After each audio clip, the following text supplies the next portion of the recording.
I told them brothers that it's finished too. I ain't stood up when they want to have pay no getting back. I just tell them I ain't got no worry, I ain't worried about a thing. I ain't got no worry, I ain't worried about a thing. I told them brothers that it's finished too. I ain't stood up when they want to have pay no getting back. I just tell them I ain't got no worry, I ain't worried about a thing. I ain't got no worry, I ain't worried about a thing. This is Calvin Moore coming to you live in Detroit, Michigan with Reach Records recording artist Thi'sl. How you doing, Trey? I'm doing good, man. I'm doing all right.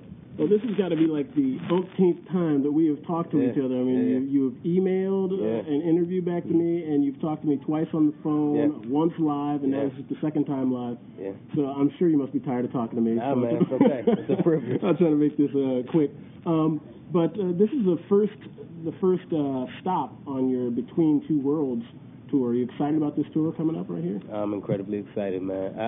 One of the things that I've been most excited to do is to give people the music live and just try to add some extra to it and just be able to experience it live and to be able to rap it while I'm looking into the faces of the people who I'm serving. And I hope people enjoy it. I hope a lot of people come out, and I plan on having a good time tonight. Now you know Detroit is the best city in the world, so it's all downhill from here. Oh, wow. Just letting you know that right now. Wow, so everything else is going to be a letdown. Now, is that an undisputed claim? It is an undisputed claim. Because I've never heard anybody say that before. Me either. I really haven't. I'm just saying. I'm claiming it in the name of Jesus. I guess. Okay. Just kidding. Now, I heard that this tour was supposed to be. I mean, initially that you were putting together a tour with Jimmy Needham, who's one of your favorite artists, and he's actually on your new album. You're on his new album. Why didn't that happen? Why isn't he here with you? Yeah, we planned on doing Between Two Worlds tour with me and Jimmy, and it just didn't end up working out. I mean, I think the combination of Christian hip hop and then Christian acoustic pop soul, whatever he calls himself, I think it was just too strange for people, man. I think that it just made the interest kind of be lower than we wanted it to be, or split. Some people like, we want Trip but not Jimmy, I know about Jimmy, I don't know about Trip, or whatever it was. So it just didn't end up working out. And, it costs a lot of money to do tours and stuff, and you just need full support behind it, or it could turn out bad. So we decided to just pull back on it. But both of us are still traveling during the summer, man, and we're having a good time and serving people. So, And in the future, would you still like to see that partnership happen? Yeah, I would love to, man. I would love to. We were both disappointed, but we try to hold. We're used, with tours. First of all, tours never go as planned, and sometimes they don't happen. And we've learned to hold things with an open hand when it comes to music ministry, because sometimes the Lord doesn't give grace for it to occur. So we would love for it to happen in the future. We both enjoy each other's music, and we make cameo on my video. That was good. Yeah, so I mean, I think the partnership is we love it, man. We love working together. So now talk about the music video, because last time we talked, the music video wasn't out. The album was just coming out. Yeah. And Show Baraka is in the video. It's done with Lions and Liars Productions in conjunction with some other people. At the beginning of the video, he calls you Frodo. What's with that? That's just. I replayed that like 8 times before I even let the video go. That Show just has a natural way of ridiculing me in public that he just can't help. So he just likes the most common jokes, or jokes that have to do with me being small, light-skinned and skinny. So those jokes come.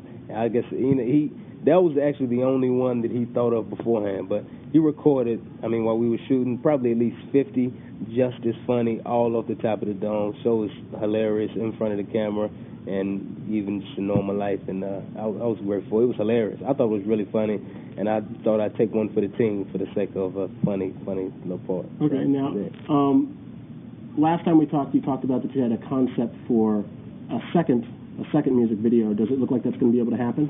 I hope so, man. Right now, who knows, really? That's all I can say right now. I'm just not sure whether or not we'll be able to. Main thing is resources. It costs a lot of money to put together a quality. Now, I could just do a okay music video, but I have a desire to do everything with excellence, and I want things to look good. I want them to sound good for the sake of good art. God likes beauty, so we like to make beautiful things. So we're trying. So we'll see, yeah. Now, your last album was 2020, and it's about, the theme of that album was kind of seeing God more clearly, clearing up your vision so that you could see God more clearly and Jesus more clearly. Your new album is it's got a different theme, obviously, to it, and it also is kind of a departure musically. I mean, you seem to have a lot more live instrumentation brought in, or at least it seems like it's live. Yeah. A lot of people don't know what's done on the production end of things. Yeah. Talk about the difference in focus and the difference in musicianship with Between Two Worlds versus 2020. Yeah, 2020, like you said, focus on seeing God properly, and this time around, I just wanted to make a life album and help people see life properly, basically.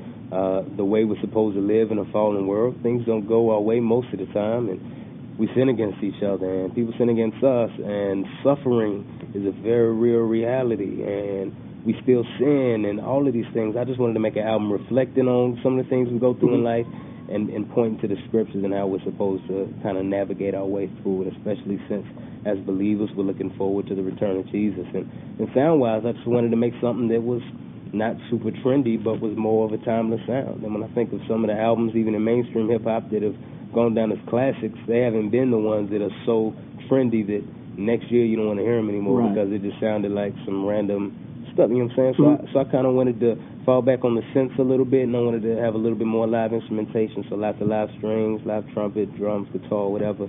And I prayed that the Lord help me create something that was really cool musically, and I think He gave grace for that.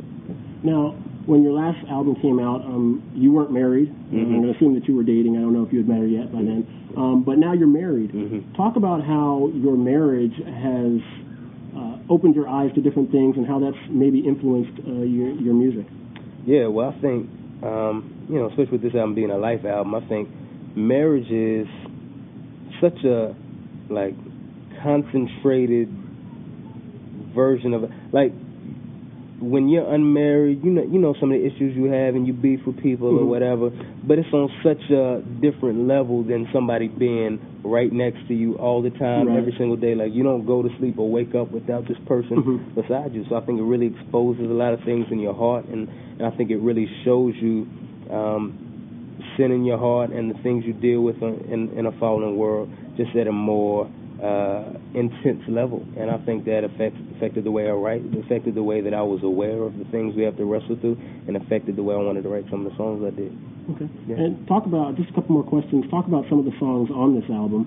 What are some songs that you are excited for people to hear, and some songs that you're excited to perform live, like even tonight? Yeah, the ones I was excited for people to hear, every song.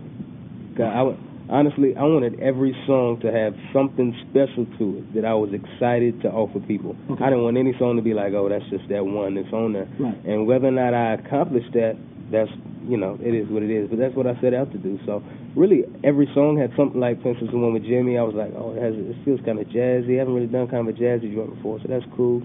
Jimmy with this little smooth thing, the trumpet, that'll be cool. And then, for instance, the one Twisted with Lecrae, Thi'sl, and Pro was like, I want to give them one with just crazy features, with just everybody killing it, big anthem type. I want to give them that. And with each song, there was something special about it that I was excited to offer up to people. In terms of the ones I was excited to do live, Invade was one I was really excited to do live, and some of these, not this one, but some of these I have a violinist traveling with me, so some of the live violin stuff, I was really excited about that. I'm excited about offering people stuff musically, but the Invasion with Jay, No Worries, I wrote that one specifically to be an anthem to celebrate salvation in Jesus at shows, and Snitch and those kinds are the ones that people really love to hear at shows, so I'm excited for those. Now, what you're doing, you don't see as just, okay, I'm just an artist. I mean, there is the creative side of what you do. Course, you do hope that people get their money's worth from a show and stuff like that. But at the end of the day, you also see this as ministry. Yeah. Look down the road 10, 15, 20 years from now, however long God has you doing this, and you get to the end of life, actually. Let's talk about the end of life, and you're standing before Jesus at the throne. What do you hope that He says to you in that moment? In that moment, what I hope He said... That's such a hard question, man. I can't even imagine standing before Jesus, and I can't imagine. Not in that hat, anyway. Not in that.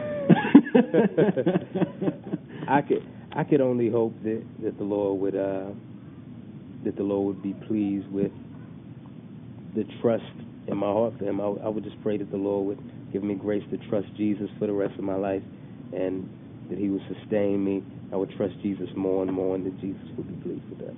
Well, Trip, thanks so much for sharing your heart and just being real.